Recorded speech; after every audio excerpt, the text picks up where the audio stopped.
Hello! Hello! I'm Kelly. And I'm Adam. Welcome to I Love You But, where we talk about common relationship issues. And our advice on how to deal. While we drink wine. So much wine. So much wine. So good, though. I know. Wine's the best. So tonight we're talking about financial habits. Knowing your partner's financial habits, knowing your own financial habits. And why it's important. And then prepping for a future where you can not have it ever be an issue with the two of you. It's a big thing. It's like a giant maker or breaker of life and relationships. Like, financial habits are so important. To your relationship and to your own personal life. Yeah. It's sad, but it dictates so much. It dictates everything. So the first question to ask is, do you earn, spend, save, or invest? Or a combination of those four? Figure out how much you do those four things with your money, where it all goes to. And that's going to tell you a lot about your financial habits as a person. So a lawyer who handles a lot of divorce, who's a friend of mine, he told me that of all the divorces he sees, 90% of them are a result of one person's a spender and the other person's a saver. And it was a non-issue, or they ignored it or whatever, until their marriage literally just couldn't take the division anymore. And then it snapped. I've read a lot of articles and studies about how couples fight more about money than they do about sex. Whoa. Yeah. Well, I absolutely believe that. It's such a touchy thing. If you're going to start to think about hitching yourself to somebody long term, you have to know how they're going to spend what was your money and turns into our money. You have to be honest about your financial habits and their financial habits. And without lying. Yes. That's a tricky thing to say. You can't be in a healthy relationship without being honest about your finances and where you're at and your debt. What's the point about not being 100% truthful to yourself or your partner about your financial habits? It's just a place to start from. Being one way or the other is not necessarily good or bad. Literally, you just need to know. You just need to know, and you need to know what your long and short-term goals are and how your money will work for you instead of against you. If you're unsure of like how to kind of categorize yourself and where you're at and where your partner's at, you can actually gauge your own situation through one of four different levels. Are you surviving, which is living paycheck to paycheck? You save no money. Every time you cash a paycheck or get a deposit, you're like, sweet, thank God. Oh my God. Now that bill's going to come out and it's not going to bounce and I'm not going to need to deal with that in 4 more days or whatever. Or are you in a place of maintenance where you're like, this is pretty comfortable, I'm cool. I can't really put any money away. I'm just paying my bills, but like, I'm not awake at night anymore worrying about it. Or are you in a place where you can start to thrive, which is where you have a few months rent or necessities saved up. Maybe you have a sizable savings account and you're doing pretty well, but it's also not exactly where you want to be. And the last one is excelling, which just means you feel very comfortable with where your money is at.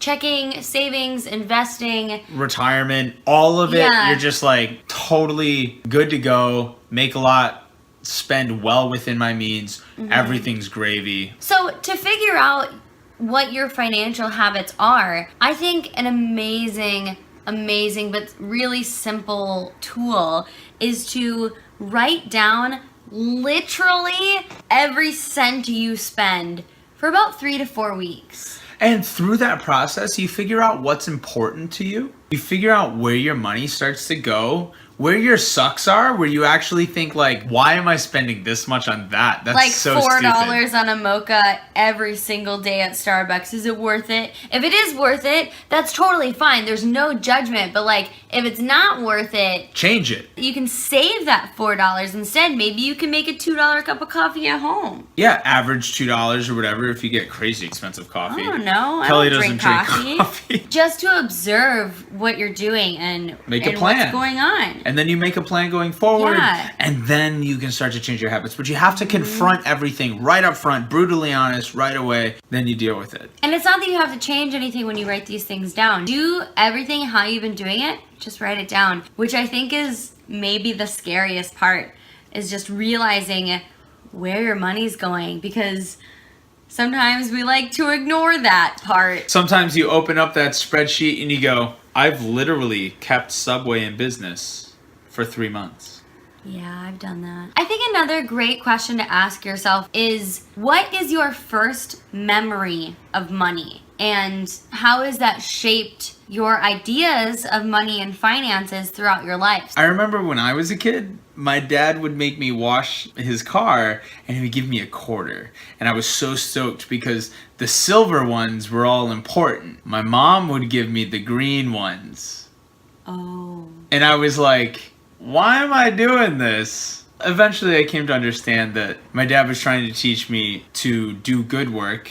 And that has done a good hand in shaping how I approach trying to get money these days. Totally. One of my first memories of money is my brother and I doing chores growing up, and our parents giving us an allowance for the work that we did. Once we got older, say like into middle and high school, and we wanted to go to the movies, instead of just asking our parents for money, we would go, "Hi, how can we earn this money?" And I feel like they really instilled in us this sense of earning money instead of just expecting to receive it. So that has shaped me as an adult and how I view money as well. And then when you have to earn money and your parents don't give it to you, that instills spending and saving habits. Mm-hmm. So looking back at your origins can help you evaluate where you are. Another amazing question: what do you want money to do for you now, and what do you want it to do for you in the future? Ooh, that's a great one. So you That's can- a great question. Well, I think it has to do with your short-term goals and your long-term goals. Which are a beautiful thing to analyze within a relationship so that everybody's Yeah. on the same page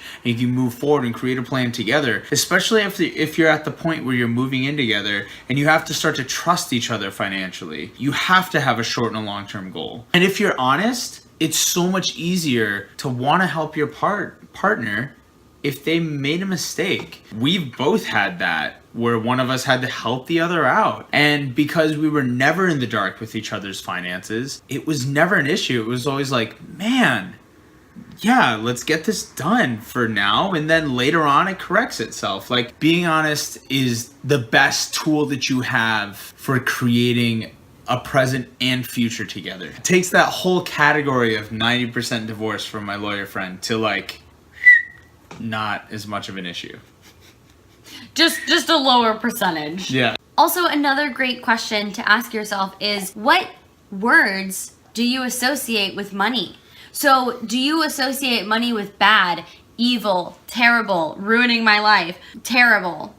Terrible's on the Two twice. terribles. Or is it hopeful, optimistic, Comfortable. complicated? And break it down and ask yourself why you thought of those words. So maybe pick like 5 words or something, or however many it takes to describe your feelings about money, and then break those down. A good friend of mine came to me a couple years ago and was complaining about being broke all the time. And I was like, well, how do you feel about money? And he was like, it's bullshit. I don't understand why anybody has it. And I was like, I recognize that you're frustrated, but you literally hate money. So it's gonna hate you. So why? So yeah, like, Sorry, law of attraction. it's literally like you're gonna have a hard time getting something you hate all the time. That word association is a really powerful tool. It really is. In a couple different ways. You can get creative with that exercise and really figure out some planning and where you're at and where you want to be. So take a few minutes or an hour or a night with a bottle of wine and really figure out what your financial habits are. And if you want to do it with your partner, you can sit down, do it separately, and also think about their habits and then share with each other in a very non-judgmental way. Try to help them get to where they want to go, and they'll help you too. And how much fun would it be to sit down kind of drunk with your partner and like kind of lie down on the floor staring at the ceiling and dreaming about all the things you want to do in life? Like, that's a cool thing. I'm literally excited to do that right now. We're gonna go do that right now. I would also like to say that we got a lot of the great questions that we asked tonight from this book called Financial Intimacy. It is written towards women, but I'm going to say it is a great book to read no matter who you are. I definitely recommend this book by Jacquette M. Timmons, however you pronounce it. It's a great book. Definitely read it. Highly recommended. Thank you so much for watching tonight. This has been I Love You, but we need to talk about financial habits. What you do with your money? Let us know if you have any questions or comments. Concerns, quandaries, queries, correction. Please feel free to comment with your thoughts on your financial habits or your partners. Like, comment, subscribe. Please share. Have a beautiful rest of your night. Take care.